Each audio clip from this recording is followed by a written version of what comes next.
and then your players all of a sudden come in and say, oh, are there any, like, red-crested breagles that happen to live in this place? And you're like, I don't know, make a perception check. Yeah, I got a 28 on that. I guess there is one, and if they're keeping the proficiency bonuses we currently have, that means that when you're, like, level 20, you get to do this, like, 6 times. Yeah, but when you're level 20, you can already kill gods, so it's whatever. So whatever?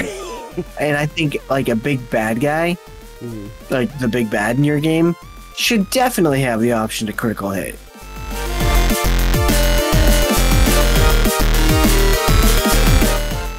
Alex, are you the 1? I'm the 2. You are the 2?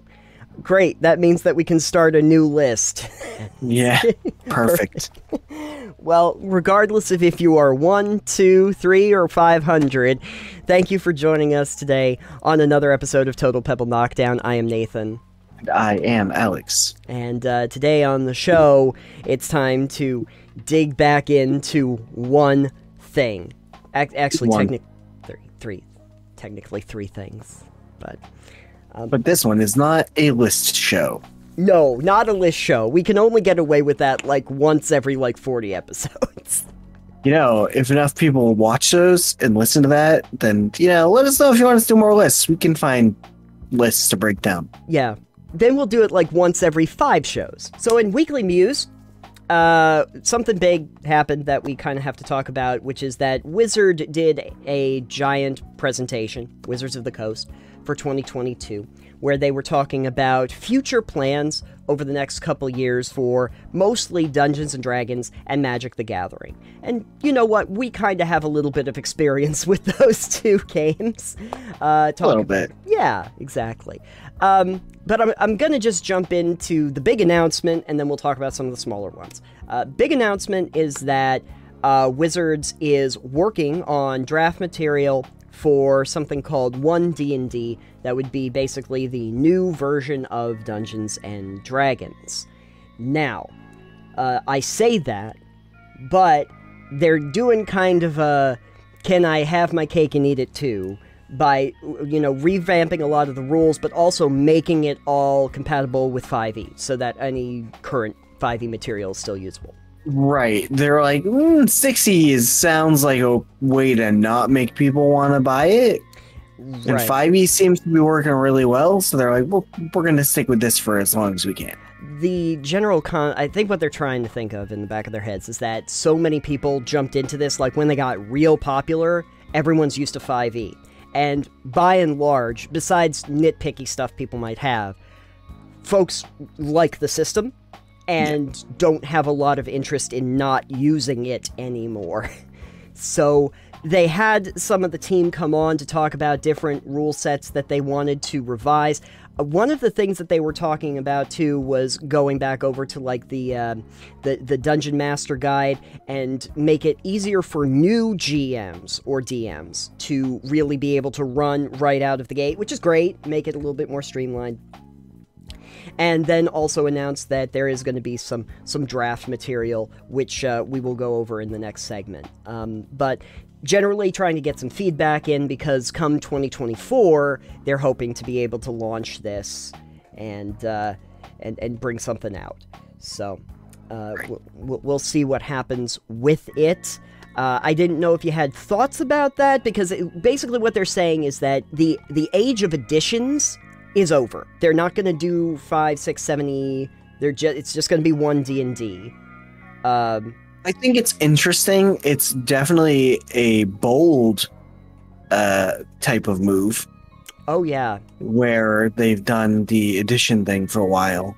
Even though I know Magic, for instance, doesn't have quite the same. I mean, it's got core editions, but yeah, they don't really overhaul the rules between them, as an example. No, they do make some cards illegal or you know, restricted in certain yeah, but as far as like role-playing games, it's not generally the iteration you see done. Yeah, video games you tend to see, oh yeah, we're just gonna patch this game until it's good, No Man's Sky style. 6 years later, you've got a completely different game than what you started with, Sure. But to do it with an RPG system in this sense, yeah, is interesting because it means, especially where everything that they want to do should be compatible with 5e. Yes, it will. And it's just more 5e. So if they change drastic things in there, they'll have to give those rules away pretty much for free. Right, right. Which they do with the basic rules anyways, but it also means that your old players' handbooks and old DM's guides are outdated. Are useless, right. It's akin to 3.5 not being a new edition, but having some things fixed in their books. So you had the core rulebook 3 and then player's handbook like 3.5. Right. And I think the thought process for me is that they would very much like to sell a new, like, player's guide or dungeons master guide with updated rules. But they can't really justify selling any new material, or especially the stuff that they're coming out with now over the next couple years, while also saying this system is going to be completely useless to you.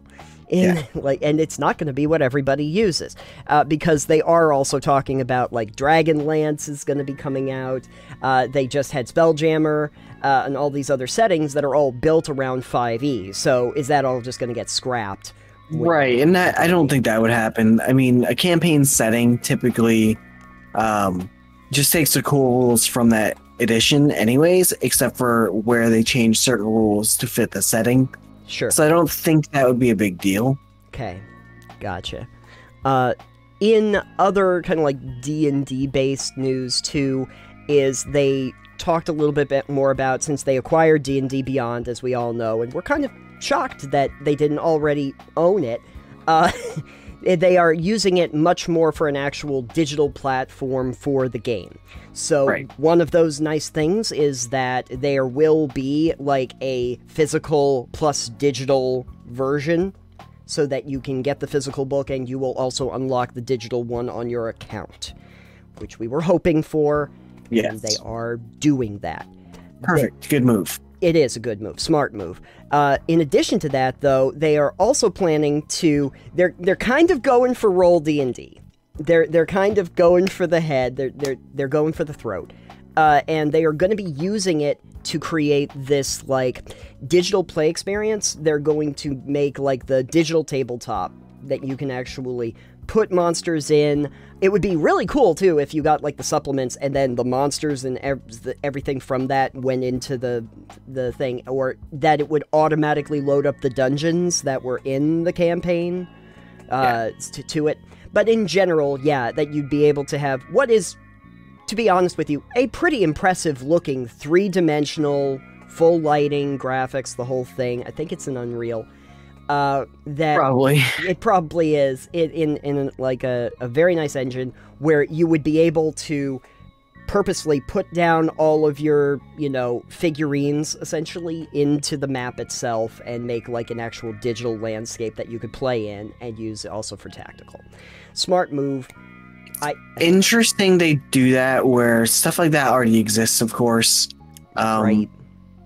But it's interesting that they want to go towards that type of thing because it becomes a totally different game than most players are probably used to, and most dungeon masters are used to, where playing at the table with just the books, Theater of the Mind style, and maybe occasionally maps, it means you have a lot of leeway. But in this case, even if they make the assets and the tools to do it super easy to use, I'm pretty sure like it's still gonna be like, if I'm a DM and I want to build a campaign in this, suddenly I've got to take the entire time to either use a pre-generated world setting that's already got maps and stuff, or I've got to make my own. Right. You bring up a good point too, because I keep thinking to myself, well, okay, if we have that map and it's all laid out, and I'm gonna assume that maybe you can't necessarily plug and play. Maybe you could, but you can't find a certain asset, and then your players all of a sudden come in and say, "Oh, are there any like red-crested breagles that happen to live in this place?" And you're like, "I don't know. Make a perception check." Yeah, I got a 28 on that. I guess there is one. I don't know Yeah, where it's that like, all right, asset is. okay, I've got this road going through here, and your players go, we're gonna go through the forest over there, and you're like, I haven't mapped any of that out. I don't think we have the So map for. are you going to have tools on demand for on-the-fly generation of areas then? That's going to be tricky, especially if they have to do like all of Faerun or like the whole Eberron set. Like, what are they supposed to do with that? It makes it a lot less freeform than actually helping it be that experience, which is fine in a lot of cases. Sure.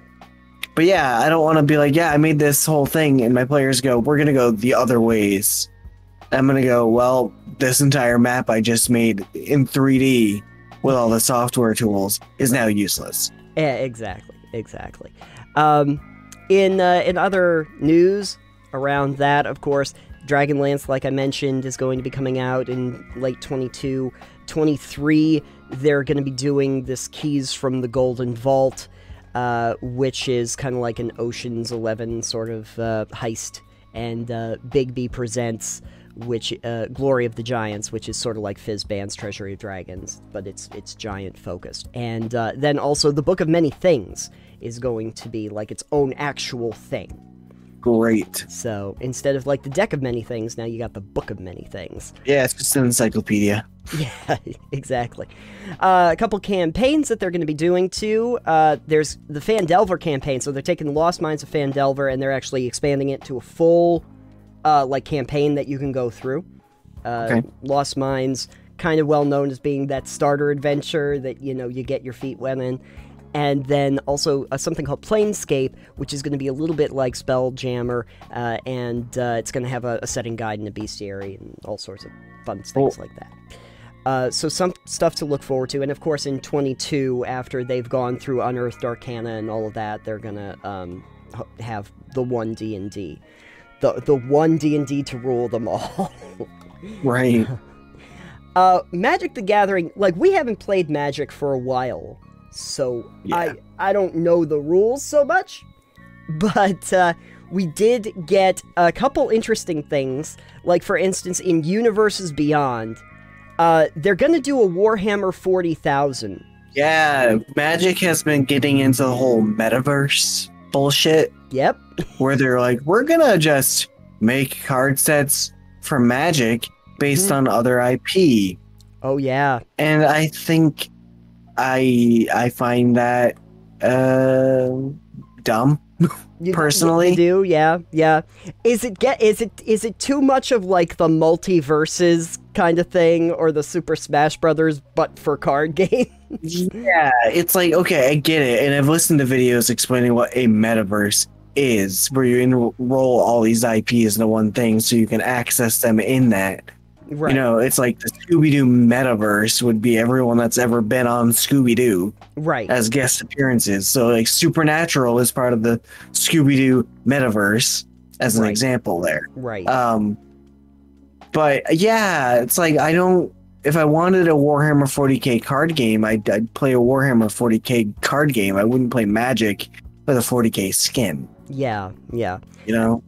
Yeah, at some point maybe we'll do a segment about like the actual kind of like multiverses idea, just because I've heard so many people say that there is like a little bit of a crossover. Like, in the one hand, it's kind of cool to see all of these characters from disparate areas like come together and like be in one space, but at the same time it takes them completely out of context, and now you have like Scooby-Doo right next to Arya Stark, and you're like, that doesn't make any sense. Scooby-Doo has Scooby Snacks and uncovers like people with that hate meddling kids. Arya Stark kills people with her sword in Game of Thrones. Yeah, these two don't mesh. Yeah, these two don't make sense. Like, I would like the Emperor of Mankind from Warhammer, you know, to come into Magic and just go, I'm just gonna smite y'all. Yeah. Well, in that, speaking of which though, Alex, more than just Warhammer, we're also getting cards based on Lord of the Rings. Yeah. And we're also getting Doctor Who. Oh yeah, I think I saw something about that too. Yeah. I don't just know. If you put the Doctors into Magic cards, don't you just win? In theory. There's going to be commander decks and booster. So if the commander decks are there, what, you're just going to have like the 5th Doctor versus the 12th Doctor and see who did it better? I don't even know. I don't know. I don't. Nope, not a fan. Not a fan. Yeah. One of the things that they were talking about in that regard too, and I think it was mostly for like Middle Earth, is that they were going to do these borderless cards, and I have not seen them until this point. But the idea of borderless cards is that if you have all of the cards from like the set, it will actually, you put them next to each other and it actually creates like a much larger picture. So yeah, Magic has done something like that before with the full picture lands they've done. Yes. Or the lands in Kamigawa, for instance, which was like the last set I played in, where if you got the like mountains and there were like 4 variants of it and you had them in the right order of printing, it would make a panorama. Yeah, yeah. They're doing something to that effect, but it's going to be for Middle Earth. So you'll see like the battle, I think, for like Helm's Deep. You'll be able to see that whole thing if you collect like the 30 cards that are part of it. Yeah, because, you know, let's make it more of a collector game. Yeah. They also spent a long time talking about Phyrexia, All Will Be One, so that's like a whole... There's a lot of lore around it, which I don't really understand. I don't... Yeah, Magic has a lot of lore. Yeah. No one, like, barely anyone pays attention to it, I think.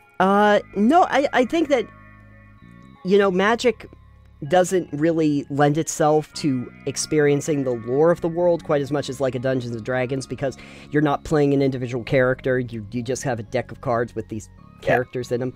Now, what I did see, though, is the idea that they're going to be taking a lot of cards with the legendary creatures, and they're going to be redoing the art and changing them up a little bit so that it looks like they've been in this world for a lot longer and maybe have faced corruption or been war-torn from the experience. And they're going to have ones that make the different characters look like they're in stained glass, which kind of looks cool. Like they're in stained glass reliefs. Neat stuff, but I don't know if it's going to make me go back to playing. I haven't played in a while. Definitely won't. Yeah, it's not something I can play by myself, and bringing a deck with me anywhere doesn't exactly make you the popular kid. So, so I think I might have to just bail on that.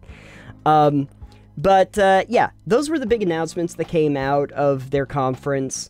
It is, to be completely honest with you, a lot. I think it is a lot of content. I understand why they wanted to do a presentation. Those are big announcements, but I think most people are mostly focused on the fact that you're going to get this Multiverses, basically, in Magic, and that you're going to be getting One D&D in the next couple of years.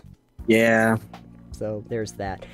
General thoughts about how any of that looks to you, if you care about it?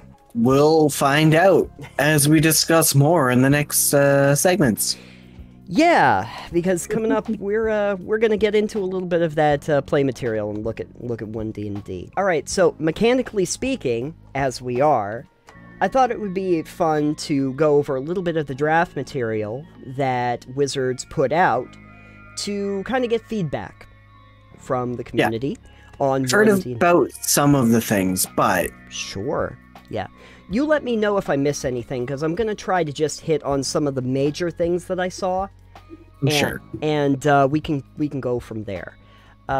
So the thing that they released for Unearthed Arcana here was Character Origins. It was made by Jeremy Crawford, Christopher Perkins, and Ray Winninger. They're pretty well-known names in the D&D community. And basically this focuses on things like character races, backgrounds, languages, feats, etc.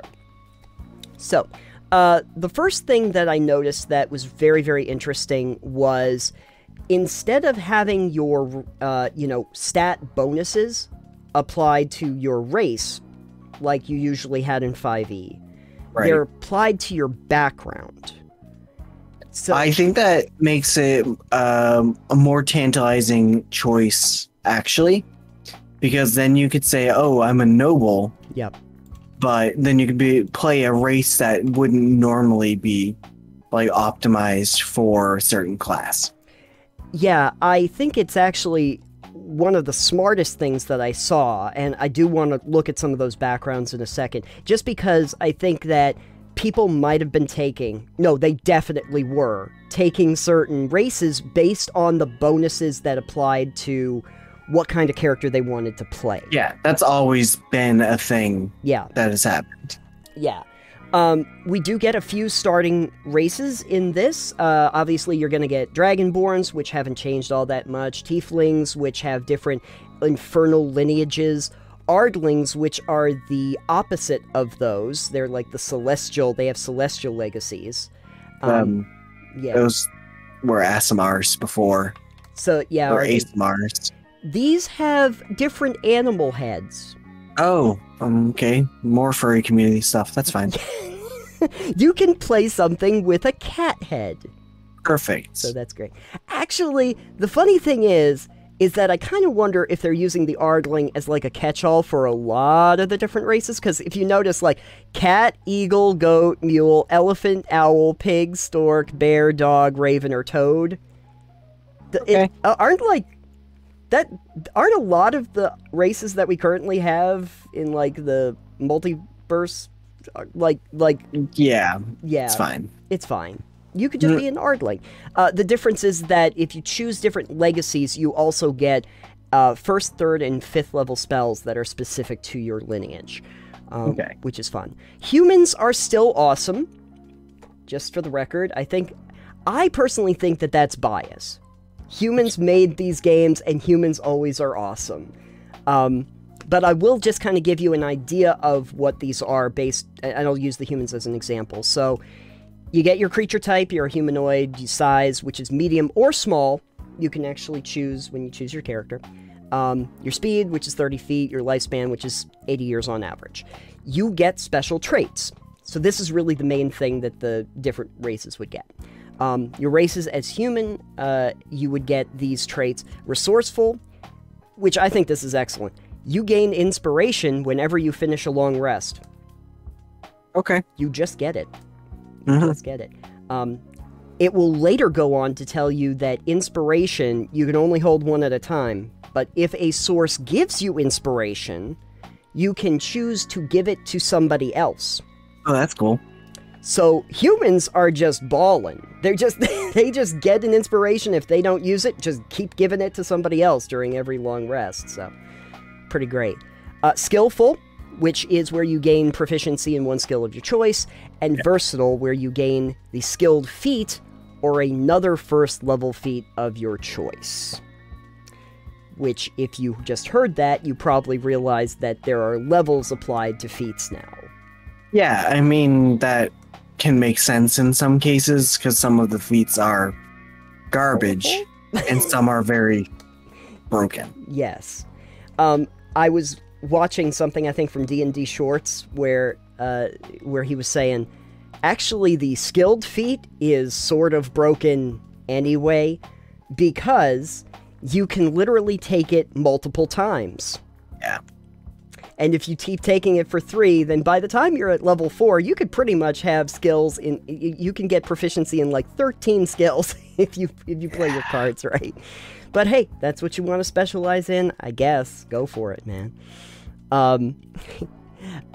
So we have those. We have the dwarf, which some people were a little upset there isn't 2 different kinds of dwarves or multiple. There's just the dwarviest dwarf, as they put it, that they could possibly imagine. And the dwarviest dwarf, fun thing, gets like tremor sense. Yeah, that's fair. Yeah.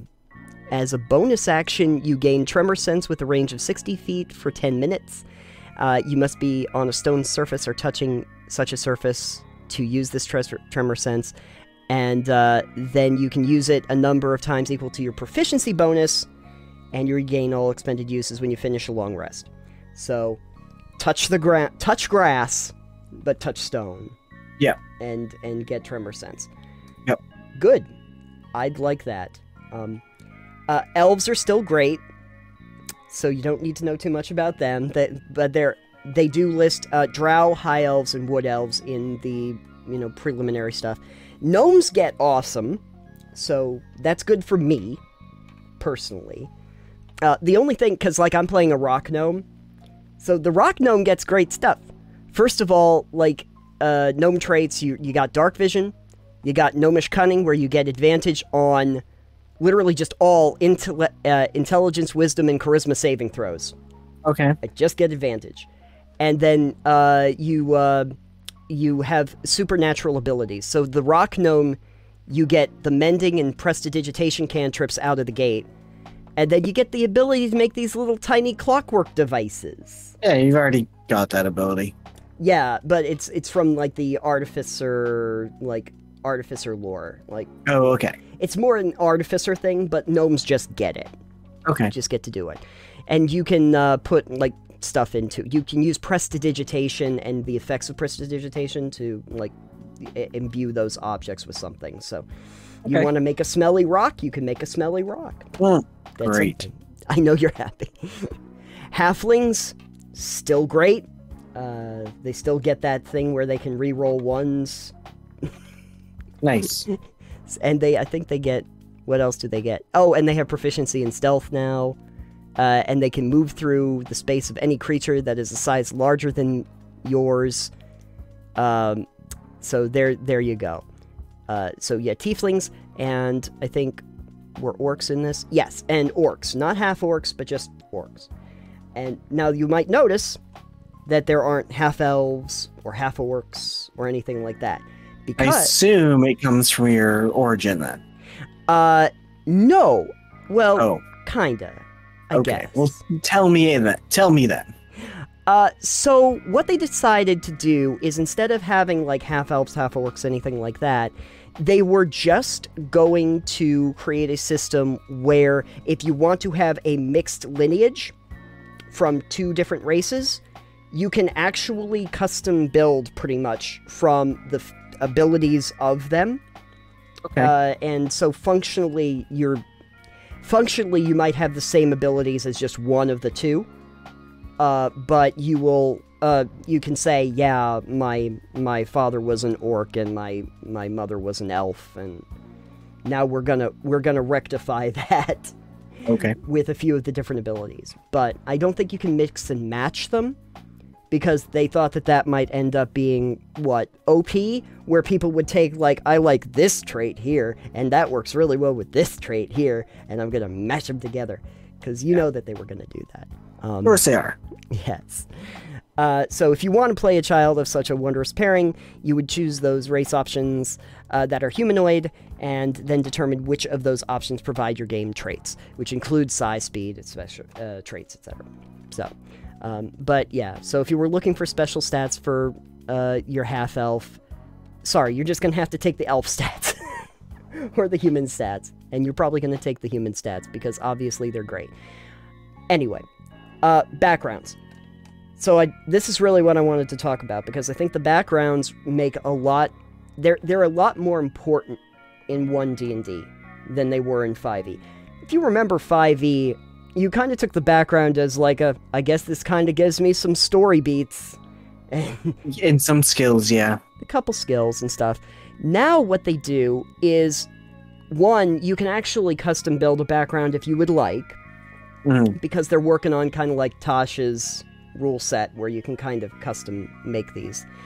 But in general, you get ability score increases, i.e. 2 to one of your ability scores and 1 to another, or 3 ones across the board. You get 2 skills that you gain proficiency in, tool proficiency, 1 tool proficiency, and you get a language from standard and rare tables. You can take 1. There's standard and rares. Okay. To give you a sample one, because they do have pre-mades, to kind of give you an idea, I will take mine, if I can find it, which I believe is the entertainer background. And if I can find it, I would absolutely be so thrilled. Is it the artisan? I don't think it's the artisan. Charlatan. Oh yeah, don't you want to be a charlatan? Always. I know I do. Entertainer. Here we are. So the entertainer, for instance, would have 2 to charisma and 1 to dexterity.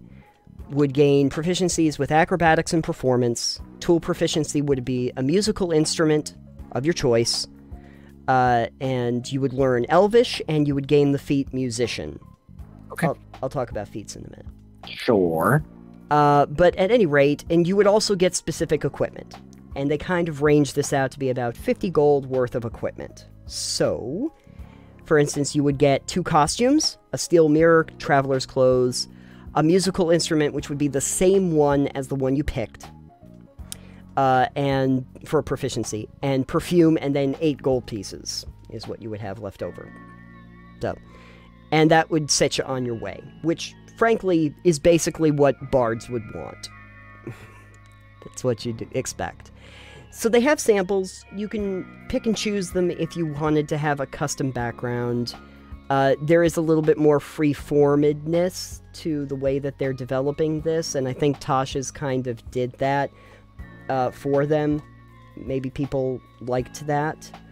I would say that you still need to be a little bit careful, because you will have people that just want to say, I want the best stuff. I want the background that gives me specifically the stuff that I want and nothing else. Right. So be aware. One of the neat things, though, in the languages section for you is you have Common and Dwarvish and Gnomish and everything. But I did notice one thing that is actually, I think, for the Urchin background, the language that you learn, Common Sign Language. Okay. Yeah, no, I mean, sign does exist in D&D. Drow sign, as an example, or Thieves' Cant are both primarily, like, gestures. Oh, yeah. Yeah.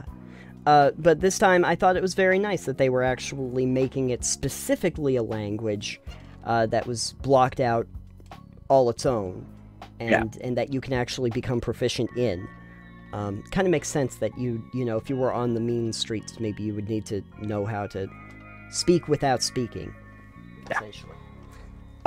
So feats. They were just talking about first level feats here. Lucky is still, Lucky was kind of a broken feat anyway. But I do have to say, if you look at what the rules are now, I think that it might be potentially more so now. I hate to tell you that. But basically, Lucky is not repeatable, luckily. But you have a number of luck points equal to your proficiency bonus now. You can spend the points on the benefits below, i.e. you can either immediately after you roll a d20 on a d20 test, so that's skill checks, saving throws, etc. You can spend 1 luck point to give yourself advantage on the roll, or you can give disadvantage to a creature rolling against you. And you can do that a number of times equal to your proficiency bonus during a long rest. Until a long rest. So the current rules are, you just get 3 uses between long rests. And if they're keeping the proficiency bonuses we currently have, that means that when you're like level 20, you get to do this like 6 times. Yeah, but when you're level 20, you can already kill gods, so it's whatever. So whatever, you might as well do it. By that point, you're dealing with the monsters and the players all having like plus 20 to skill. Yeah. So what's it gonna matter? The musician, since I'm using my gnome bard I'm using Max as my stand-in here, is that you are practiced as a magician, so you gain tool proficiency in 3 different musical instruments, in addition to the one that you would have gotten from Entertainer. But you get Inspiring Song. Here's how that works. As you finish a short rest or a long rest, you can play a song on a musical instrument with which you have a tool proficiency, and give inspiration to allies who hear the song. The number of allies who can be affected this way equals your proficiency bonus. Okay, so you're just gonna do that every time you do long rest. Or short. You're just gonna do that. You're gonna look at your DM and go, all right, so I'm just playing music every time I rest. I'm freaking giving so basically at this point, everybody's got inspiration all the time. Yeah. No talking about it. So Yeah, so bards become very, very useful if they take that basic archetype. Especially if you fill your day with short rests between each small combat encounter. I think this just means that the M's are just going to stop doing short rests. It's like, you don't have time. You don't have time to do anything. I'm sorry. Yeah. Not happening. Your short rest was interrupted by a pack of wolves. Oops. Sorry. Can't finish it. Something that I did like, though, before I move on. Tavern Brawler lets you do furniture as weapons. So you can wield furniture using rules of a great club for small or medium furniture and a club for tiny furniture. That's just great. You're just in a club, and then it just barroom blitz, and you just take a chair, and it's just a great club now. Perfect. Fun times. What else is important to know? I told you about inspiration, long rests, obviously, we're aware of. I think what they did do, though, is define long rest a little bit better. Long rest is a period of extended downtime, at least 8 hours, during which a creature sleeps for at least 6 and performs no more than 2 hours of light activity, such as reading, talking, eating, or standing watch. So, you don't really have to be asleep for 8 hours, 6 at most. You regain all of your hit points, hit dice, etc. But, and this was smart, they did say that you can't do a long rest in more than a 24-hour period. You can't just stack them. I mean, I would house rule that you could. It's not like you gain additional benefits for multiple long rests. That's true. That's true. And it's like, if I want to sleep 16 hours a day, I fucking will. I can't do it in real life, I'll do it here. Interrupting rest, if it is interrupted by combat or by 1 hour of walking casting spells, the rest confers no benefit and must be restarted. If the rest was at least 1 hour long before the interruption, it would be a short rest. So, you still get the benefits of a short rest. That's good, at least. Yeah, I suppose that they're at least giving you that. And the one other thing that is kind of interesting, because it seemed, I don't know how they're going to implement this, or what their thinking is spells. Spells, as you might know, are kind of important in D&D. Sure, a little bit. Yeah, they have organized spells into essentially 3 different lists. You've got your arcane spells, you have your divine spells, and your primal spells. The general idea is that your arcane spells are coming from, like, the magical plane, divine spells are coming from, like, holy energy, and your primal spells are coming from nature. And that's how they organize these. And they've done, like, level 1 and 0 spells, kind of organize that in that way. And I don't really know if the thinking here is that certain classes will have access to certain spell lists, or that they would choose them, or they would have access to them. I don't really know how that's supposed to interact with it. It'll be interesting to see. Yeah, if like a warlock can pick so many from an arcane spell list and so many from a primal spell, I don't really know. No idea. No idea. One thing, though, that you might be interested in, though, is that the Eldritch Blast, one of your faves. No, it's one of everyone's faves. Okay. And one of everybody's faves is not listed in the cantrips on any of these lists. Well, it's also not finished, so... And it's also Warlock specific, so it might just be that. The thing that I've been thinking about, and then I saw, I think Bob the World Builder said it, and I was like, oh good, I'm not alone, is that they might have that as a specific class feature for the Warlock. That they can use that. Which maybe. We'll see. Yeah, we'll see. In general, though, I've given you a lot to think about. What do you like and what don't you like about those changes? No, all of that actually sounds really interesting. I'm interested to see how they dole it out and how it works. I think the backgrounds being more important as far as like what bonuses you get from them. Yeah. Versus just picking a race that gives you exactly what you need. Yeah. Yeah. Um, And I think it makes backgrounds actually mean something. Like, it's functionally important. Yeah, it makes them more than just set dressing. Exactly. So, this is interesting. They're taking feedback starting September 1st. If you want to jump in on this or look through it, you can find that over in D&D Beyond. And it will be interesting to see how people feel about it, because I know anytime there's any change to Dungeons and Dragons, you have everybody all up in arms. But I didn't find anything particularly egregious here, and I kind of understood the changes that they were looking to make for the most part. Now, I say that, but there is one thing that they've been floating around that I have a feeling you and I would not be as big on. And so we're going to deal with that in the third segment. In today's Delving Deeper, we're going to get even deeper into the One D&D rules with one specific thing that I have a feeling you're going to have thoughts on. Which is I have a guess. What is it? But tell me what it is, and I'll tell you if I'm right or wrong. Okay. Critical hits. I'm wrong. Okay. What did you think I was going to say? I thought it was going to be the a nat 20 on a skill checks counting as actual just automatic successes. And one's counting as automatic failures. Yeah. That's the thing. Which is, it's fine. That's fine. Yeah, which, you know, we kind of do that anyway, so it's not really a big deal. The only issue I see with that is when someone's like, I'd like to flap my arms and try to fly. And you go roll for it, and they roll nat 20. And it's like, all right, well, now the rules say that I have to let you do it. Which leads to some interesting and hilarious scenarios, of course. But it's like, depends on the tone of your game.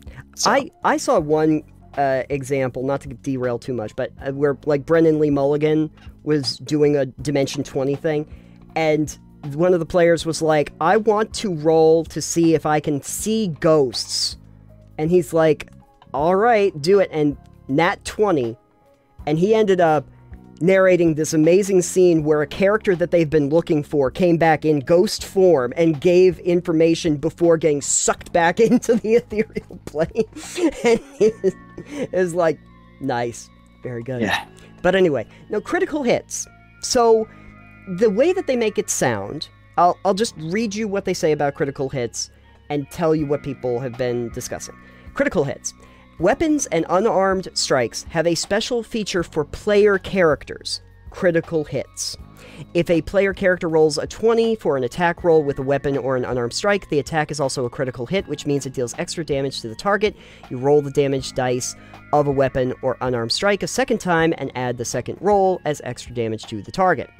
For example, a mace deals bludgeoning damage equal to 1d6 plus your strength modifier. If you score a critical hit, it's 2d6 plus strength modifier. If your weapon or unarmed strike has no damage dice, it deals no extra damage on a critical hit.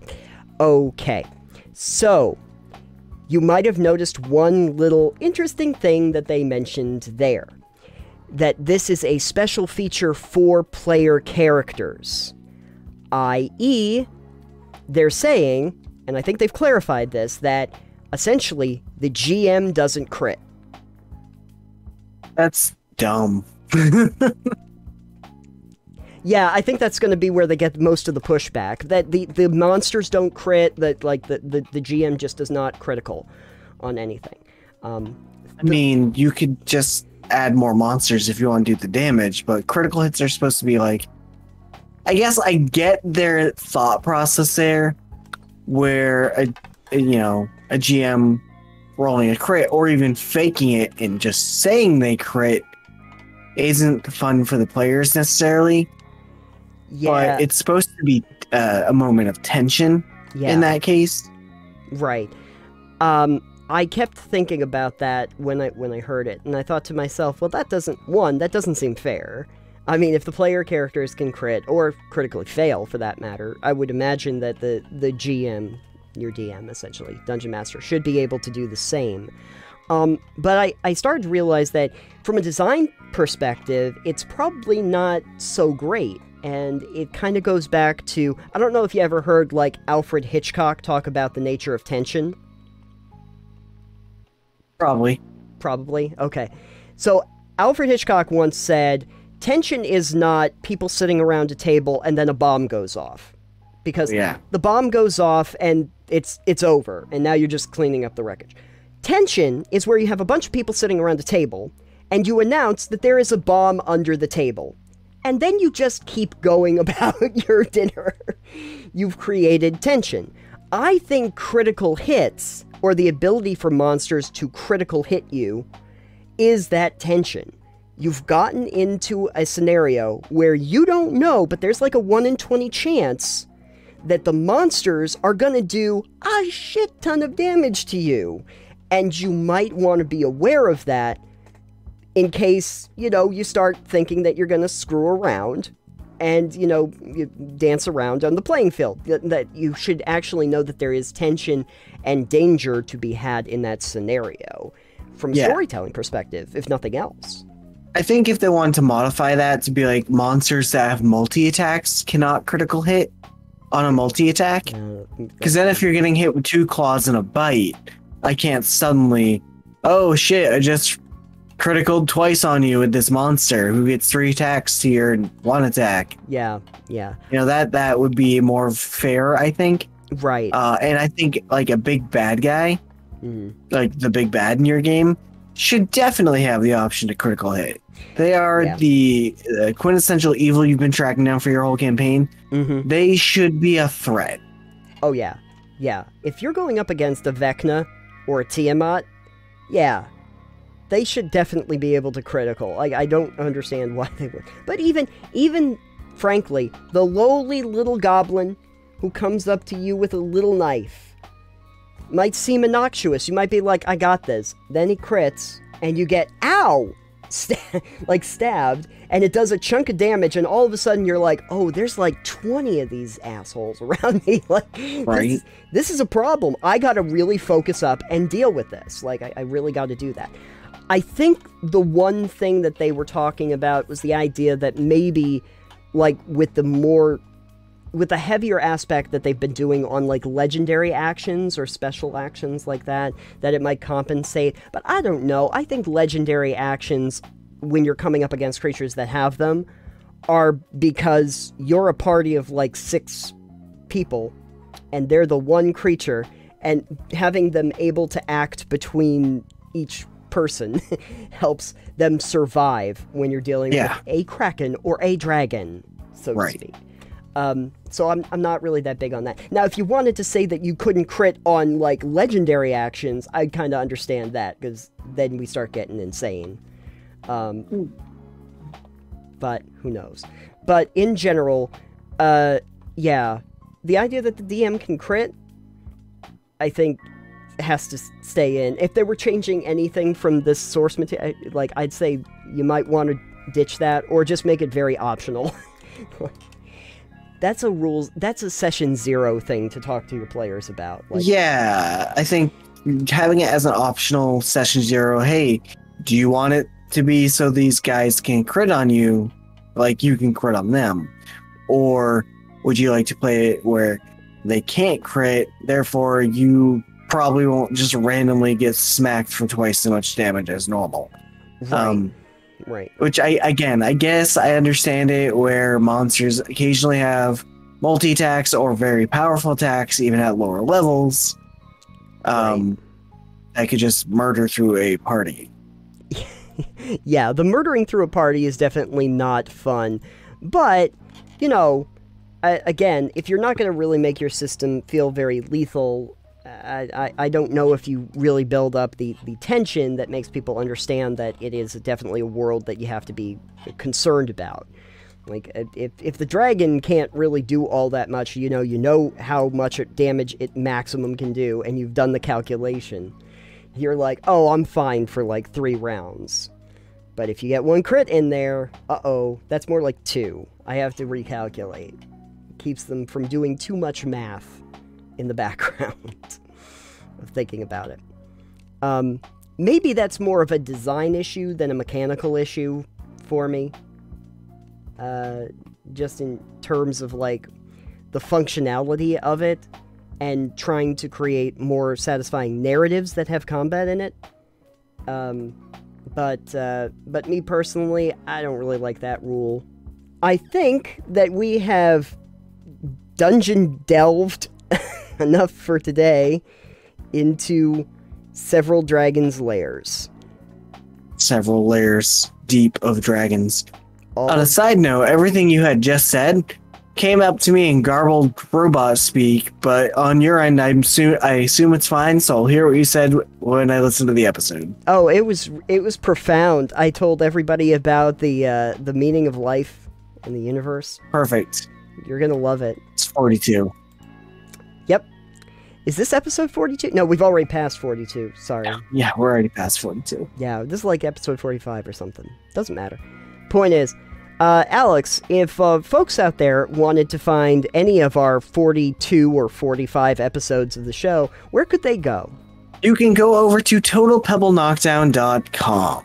When you go over there, you can even click on the Patreon banner, because anything that is in video form, the full video episodes, are going to be up there ahead of the release schedule of even the individual segments on YouTube, or of the actual podcast release.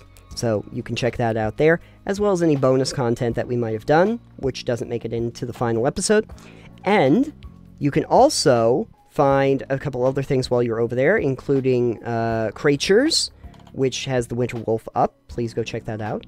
And you can also check out Titanium Mine, releasing every other week.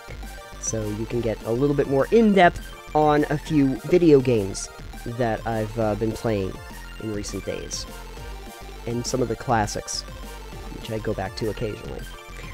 You can find us on Anchor, as well as every other podcast app known to mankind. You can also find us on a thing called the internet, the social medias. I am at Titanium. I'm at EXP Limited, and the show is over at Pebble Knockdown. So please go over and follow us there, because we do announce when the individual episodes have dropped for the podcast. So you can check it out over there, and also check out the individual web pages. So that's a lot of stuff for you to go look at. And you know what? I'm going to go let you look at that. I think that this does it for this episode. We rolled a nat 20, but we didn't crit. Damn. Yeah. That's unfortunate. Next time we'll get them. One of these days I'm gonna get you dastardly kids. And that kid that Scooby-Doo was trying to get was Arya Stark, and she stabs everyone. Perfect. Yeah, it works out well. It all comes back around. Yeah. Multiverses of Dungeons and Dragons. It's gonna be fun. Or Magic. Multiverses of Magic. Oh, that's a good title. Well, it's too close to Multiverse of Madness, so... yeah, Multiverse of Magic, though, would be really smart. Magic the Gathering. Missed opportunity, guys, and we probably can't do it. Anyway. Yeah.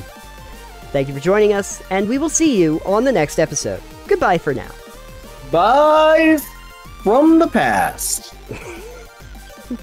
Hello from the future.